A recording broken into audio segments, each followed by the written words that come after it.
আহ, আমরা আজকে কয়েকটা ব্যাপারে আপনাদের দৃষ্টি আকর্ষণ করতে চাই এবং এই ব্যাপারে আমাদের উদ্বেগের কথা, আমাদের মতামত আপনাদের সামনে উপস্থাপন করতে চাই। একটা হলো যে আপনারা জানেন যে একটি রাজনৈতিক দল বিভিন্ন স্থানে, শুধু ঢাকা মহানগরীতে না, অন্যান্য মহানগর এবং বিভিন্ন নির্বাচনী এলাকায় তারা বিভিন্ন, বিশেষ করে দরিদ্র ভোটার যারা, বিশেষ করে একটু কম শিক্ষিত ভোটার যারা, তাদের বাড়ি বাড়ি গিয়ে এনআইডি কার্ডের ফটোকপি, ফোন নাম্বার এবং বিকাশ নাম্বার সংগ্রহ করছে। এটা কখনো হয় নাই আগে।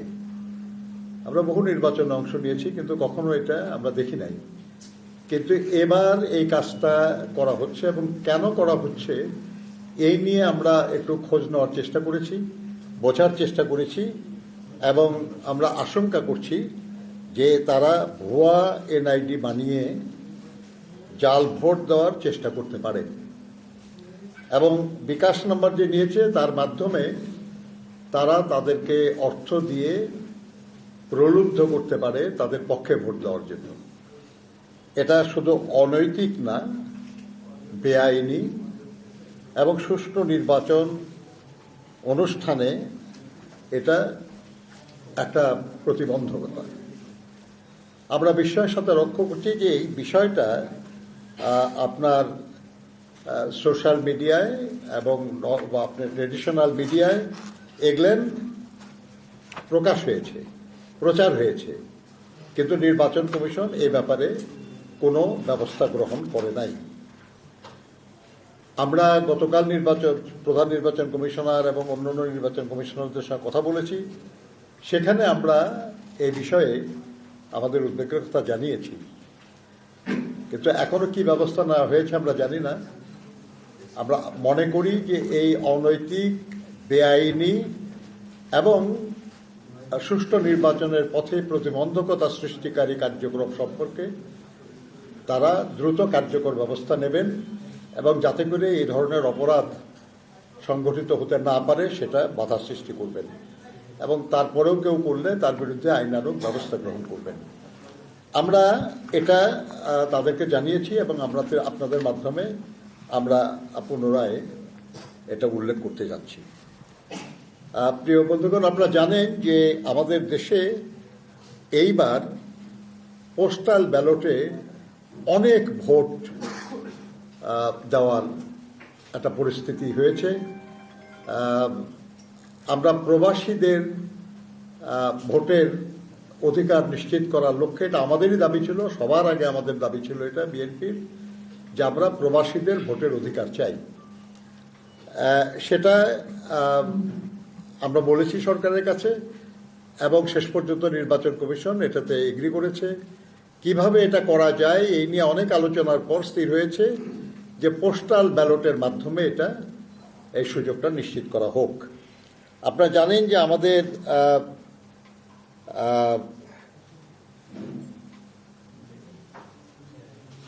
নির্বাচনের জন্য পোস্টাল ভোট এটা নিবন্ধন অনুমোদন দেওয়া হয়েছে 15,27,155 জনের।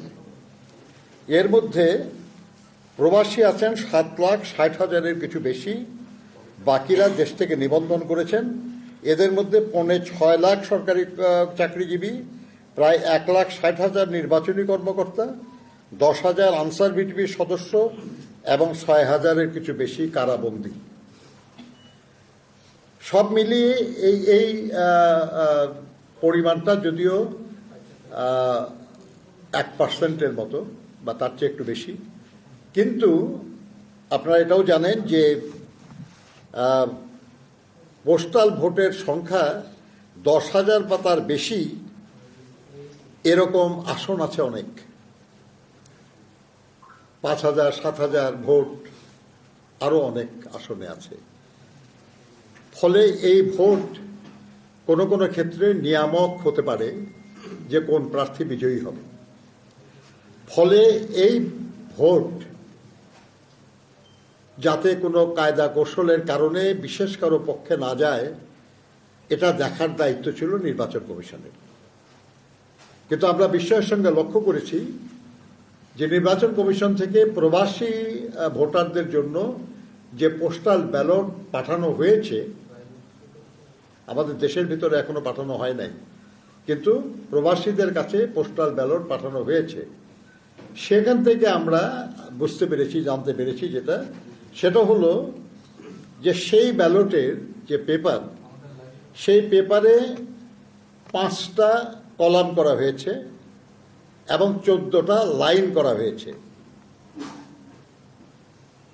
নির্বাচনের বিষয়ে যে আইন আরপিও, সেখানে শুধুই এটা বলা হয়েছে যে জাতীয় সংসদ নির্বাচনে যে প্রতীকগুলির ব্যবহারের অনুমতি দেওয়া হয়েছে, এই সবগুলির প্রতীক পোস্টাল ব্যালটে ছাপানো থাকবে। কয়টা কলাম হবে, কয়টা লাইন হবে, এ সম্পর্কে কোনো দিক নির্দেশনা নাই। অর্থাৎ এটা পুরোটাই করেছেন নির্বাচন কমিশন। আমরা যখন নির্বাচন কমিশনকে বলেছি যে আপনারা এমনভাবে এই ব্যালট পেপারটা ছাপিয়েছেন যে তার প্রথম লাইনে দাড়িপাল্লা আছে, শাপলা কলি আছে এবং হাত পাখা আছে, কিন্তু বিএনপির যে প্রতীক সেটা শেষ লাইনে মাঝামাঝি জায়গায়, যাতে করে এই পেপারটা ভাঁজ করলে আপনারা দেখবেন আর কি, এটা আমাদের কাছে এটার একটা কপি আছে, আপনারা নিজেরাও দেখতে পারেন, এখানে আছে, আপনারা দেখেন, ঠিক বিএনপিটা মাঝখানে। যদি এটা ভাঁজ করেন তাহলে এটা পড়ে যাবে ঠিক মাঝখানে, আর ভাঁজ পড়ে গেলে একটু অস্পষ্ট হয়। এবং কেউ যদি ভাঁজ পড়া অবস্থায় দেখে তাহলে প্রতীকটা পুরা দেখাই যাবে না। ধানের শীষের উপরের অংশ দেখা যাবে এক পাশে, নিচের অংশ দেখা যাবে আরেক পাশে।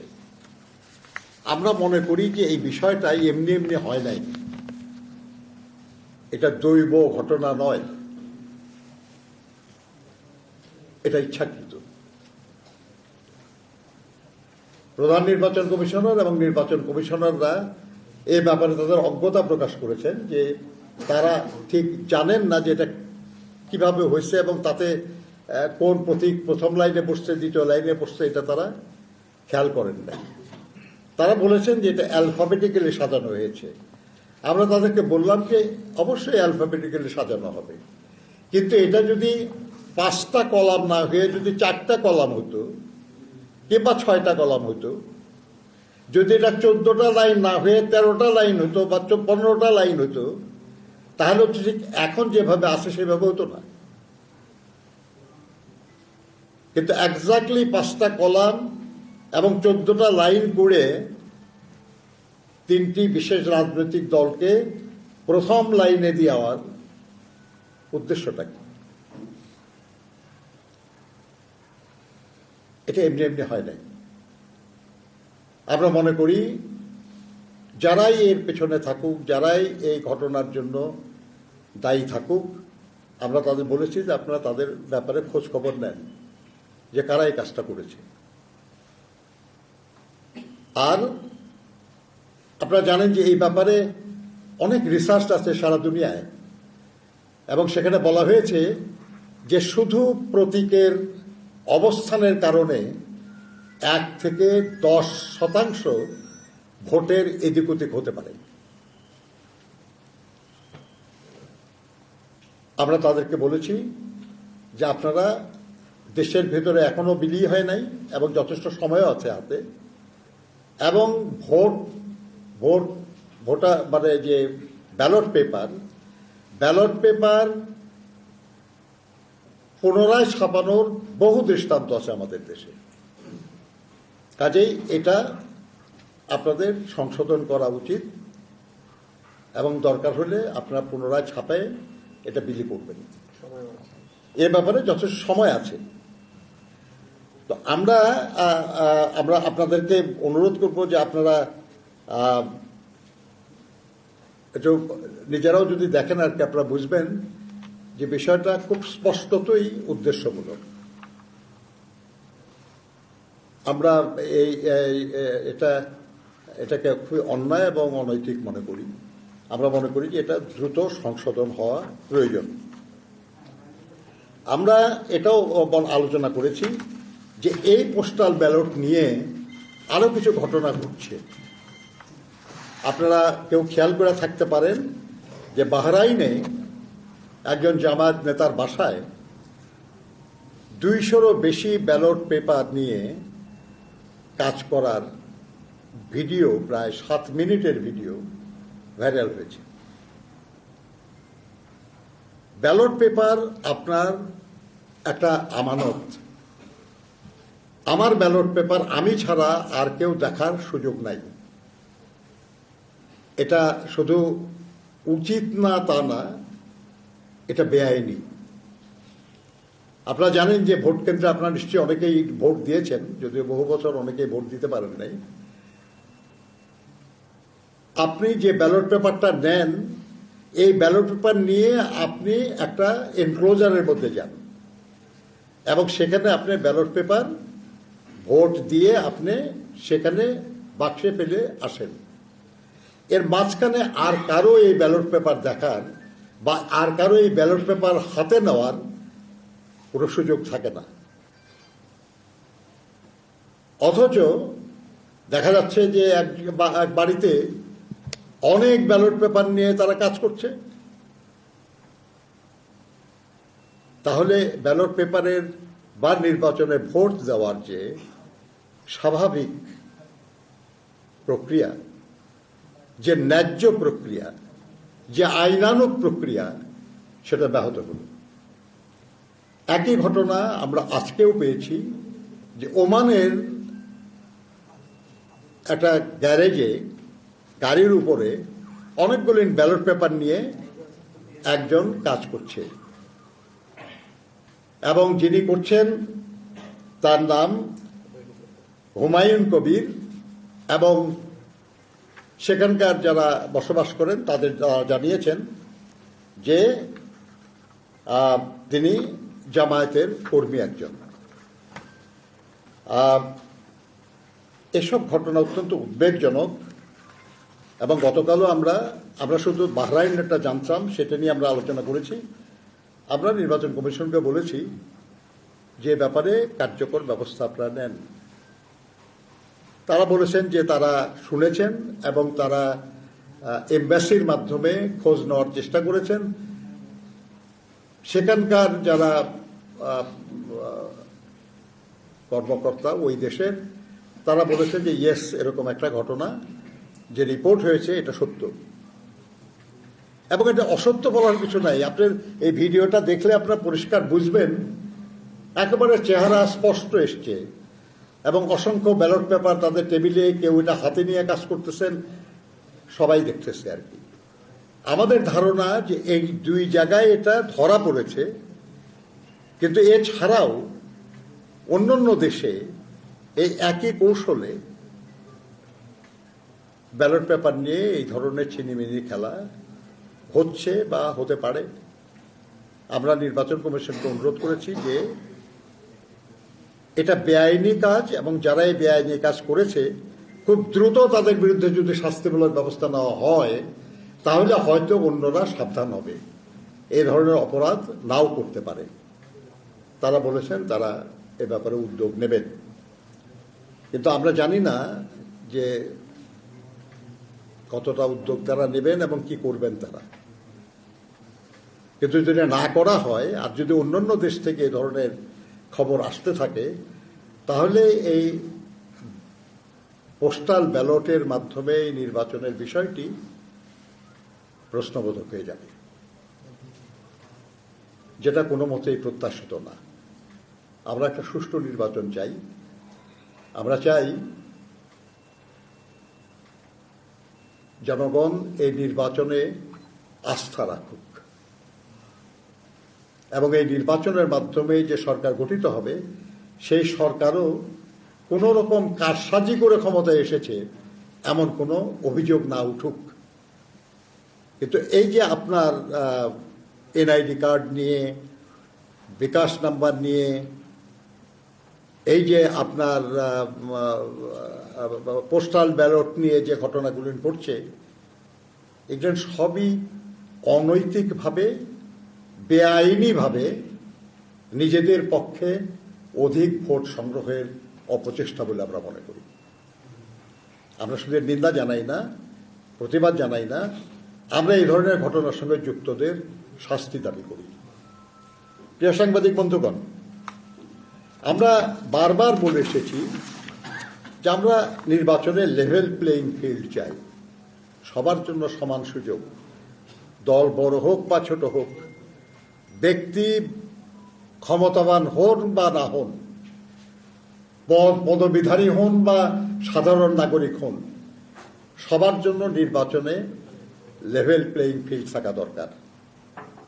নির্বাচন কমিশন বিএনপির বেশ কিছু প্রার্থীকে হয়তো প্রার্থীর নির্বাচনী এমনি কোনো দোয়া মাহফিল বা কোনো অন্য আলোচনা সভায় সেখানে যারা উপস্থিত আছে, বক্তব্য রাখে, তাদের মধ্যে কেউ কম বোঝে, কোনটা সঠিক না হয়তো ভালো বুঝতে পারে না, সেরকম কেউ হয়তো বক্তব্য রেখেছে যে ধানের শীষে ভোট দিন।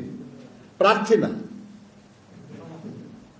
আমাদের দলের উল্লেখযোগ্য কোনো নেতাও না, সেই কারণে তাদেরকে শোকজ করা হয়েছে। আমাদের একজন প্রার্থীর মেয়ে একটা ফেসবুক চালায়, সেই ফেসবুকে মেয়ে একটা পোস্ট করেছে যেটা নির্বাচনী আইনের লঙ্ঘন।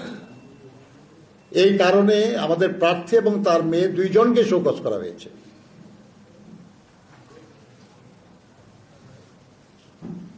আমরা এটা মেনে নিতে পারি যদি আমরা দেখি আর কি যে সবার জন্য একই আচরণ করছে নির্বাচন কমিশন বা নির্বাচনী কর্মকর্তারা। কিন্তু আপনারা কিছু দৃশ্য দেখতে পাবেন এখানে যে অন্য দলগুলির একই আচরণ করছে না। সাধারণ প্রার্থীরা, অন্য দলগুলির উল্লেখযোগ্য নেতা, গুরুত্বপূর্ণ নেতা, এমনকি প্রধান নেতারা পর্যন্ত নির্বাচনী প্রচার চালিয়ে যাচ্ছেন। নির্বাচন কমিশন এবং নির্বাচনী কর্মকর্তাদের চোখের সামনে কোনো ব্যবস্থা নেওয়া হচ্ছে না। অথচ আপনারা জানেন যে আমাদের নেতা, আমাদের দলের চেয়ারম্যান, তিনি একটা ব্যক্তিগত সফরে দেশের উত্তরাঞ্চল যেতে চেয়েছিলেন। মৌলানা আব্দুল হামিদ খান ভাসানী, যিনি বাংলাদেশের রাজনীতির একজন প্রবাদ পুরুষ, রাজনীতিবিদদেরও নেতা, তার কবর জিয়ারত করা, 24-এর ছাত্র গণঅভ্যুত্থানের অন্যতম প্রধান শহীদ আমাদের আবু সাইদের এবং বিভিন্ন জেলার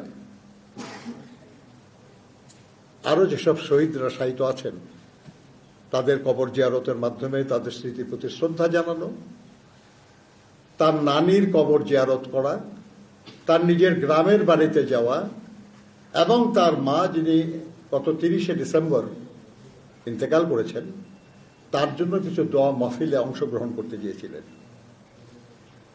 পরিষ্কারভাবে বলা হয়েছিল যে এটা কোনো নির্বাচনী সফর না, রাজনৈতিক সফর না। তিনি কোথাও কোনো রাজনৈতিক বক্তব্যও দেবেন না, কোথাও কোনো নির্বাচনী সমাবেশেও বক্তব্য রাখবেন না।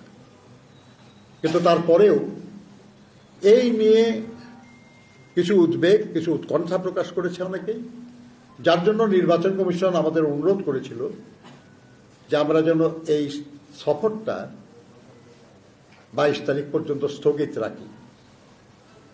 আমরা নির্বাচন চাই যথাসময়ে 12ই ফেব্রুয়ারিতেই, এবং আমরা এটাও চাই যে সব রাজনৈতিক দল সেই নির্বাচনে অংশগ্রহণ করুক। আমাদের কোনো কাজে কোনো কনফিউশন যাতে না হয় সেই জন্য আমাদের চেয়ারম্যান তার এই সফর স্থগিত করেছেন। আমরা যেখানে নির্বাচনী পরিবেশ বজায় রাখার জন্য এত উদ্যোগী, সেখানে আমরা তো আশা করতেই পারি জন্য সবাই নির্বাচনী আচরণবিধি মেনে শান্তি শৃঙ্খলা এবং নির্বাচনী পরিবেশ অটুট রাখার জন্য কাজ করবেন। দুর্ভাগ্য আমাদের সেটা হচ্ছে না। আপনারা ছবিগুলিতে দেখতে পাবেন যে আমাদের দেশের গুরুত্বপূর্ণ রাজনৈতিক দলের প্রধানরা পর্যন্ত তারা এমন বক্তব্য রাখছেন, এমন সব ব্যানার নিয়ে কথা বলছেন যেটা স্পষ্টতই নির্বাচনী আচরণবিধির লঙ্ঘন। আমরা আশা করি নির্বাচন কমিশন এবং নির্বাচনী কর্মকর্তারা সাধারণ প্রার্থীদের প্রতি যেমন কঠোর, আইন পালন করার ব্যাপারে আগ্রহী, সকলের ব্যাপারেই তেমনি আইনানুগ আচরণ করবেন। এটা আমরা নির্বাচন কমিশনে বলে এসেছি। আমরা এখনো আপনাদের মাধ্যমে বলছি, নির্বাচন কমিশনের এই নির্লিপ্ততা কিংবা নির্বাচনী কর্মকর্তাদের নিশ্চুপতা সুষ্ঠু নির্বাচনের পরিবেশ সৃষ্টিতে বাধা সৃষ্টি করছে। এটা অনুচিত বলে আমরা মনে করি এবং আমরা আশা করি তারা তাদের আচরণে পরিবর্তন আনবেন। এবং সব রাজনৈতিক দলের কাছে আমাদের অনুরোধ থাকবে যে তারা নিজের দায়িত্বেই এই কাজগুলি থেকে বিরত থাকবেন। প্রিয় সাংবাদিক বন্ধুগণ, আমরা বাংলাদেশ জাতীয়তাবাদী দল দেশের অন্যতম প্রধান রাজনৈতিক দল। আমাদের দল অনেকবার রাষ্ট্র পরিচালনার দায়িত্ব পেয়েছে, জনগণ সমর্থন করেছে। আল্লাহর মেহেরবানিতে আমরা রাষ্ট্র পরিচালনার দায়িত্ব পালন করেছি। বহু নির্বাচনে আমরা অংশগ্রহণ করেছি। আমরা এই বিষয়গুলি আলোকেই আমরা আমাদের কর্মকাণ্ড চালিয়ে যাচ্ছি। আমরা আপনাদেরকে সাক্ষী রেখে বলতে চাই যে আমরা বাংলাদেশে গণতন্ত্র পুনঃপ্রতিষ্ঠা এর যদি কৃতিত্ব কেউ দাবি করতে পারে সেটা বিএনপি। আমরা একদলীয় স্বৈর শাসনের হাত থেকে দেশকে মুক্ত করে বহুদলীয় গণতন্ত্র ফিরিয়ে এনেছি। আমরা রাষ্ট্রপতি শাসিত ব্যবস্থা থেকে দেশকে মন্ত্রী পরিষদ শাসিত সরকারে পরিণত করেছি। আমরা ১/১১ সরকারকে জরুরি অবস্থা প্রত্যাহারে বাধ্য করেছি। এবারও প্রায় ১৭-১৮ বছর ধরে আমরা অবিরাম লড়াই করেছি। আমাদের বহু সাথী গুম হয়েছেন, খুন হয়েছেন, নিপীড়িত হয়েছেন, মিথ্যা মামলায় নির্যাতিত হয়েছেন। কিন্তু তারপরেও আমরা সবাইকে নিয়ে একটা শান্তিপূর্ণ, সবার কাছে গ্রহণযোগ্য একটা নির্বাচন চাই। সেজন্য আমরা আমাদের ভূমিকা পালন করার চেষ্টা করছি। আমরা আশা করব বাংলাদেশে আরও যারা রাজনৈতিক দল আছেন তারাও দায়িত্বশীলতার পরিচয় দেবেন এবং সুষ্ঠু নির্বাচনের পথে কোনো বাধার কারণ হবেন না। এ ব্যাপারে নির্বাচন কমিশন, নির্বাচনী কর্মকর্তাবৃন্দ যার যা দায়িত্ব, যার যা ভূমিকা, যার যা ক্ষমতা সেটা তারা প্রয়োগ করবেন বলে আমরা আশা করি। আপনাদের মাধ্যমে আমরা জনগণকে আশ্বস্ত করতে চাই যে দেশের মানুষ যারা বহু বছর ভোট দিতে পারে নাই, তার মৌলিক অধিকার প্রয়োগ করতে পারে নাই, তারা যাতে নিশ্চিন্তে নির্বিঘ্নে শান্তি এবং শৃঙ্খলার মধ্যে তাদের ভোটাধিকার প্রয়োগ করতে পারে, সেজন্য আমরা কাজ করছি। সে ব্যাপারে আমাদের ভূমিকা আমরা পালন করছি। আমরা তাদের সমর্থন চাই, আমরা তাদের সহায়তায়, সহযোগিতায় আমাদের যে কর্মসূচি সেটা পালনের ইচ্ছা রাখি। আপনাদের সবাইকে ধন্যবাদ।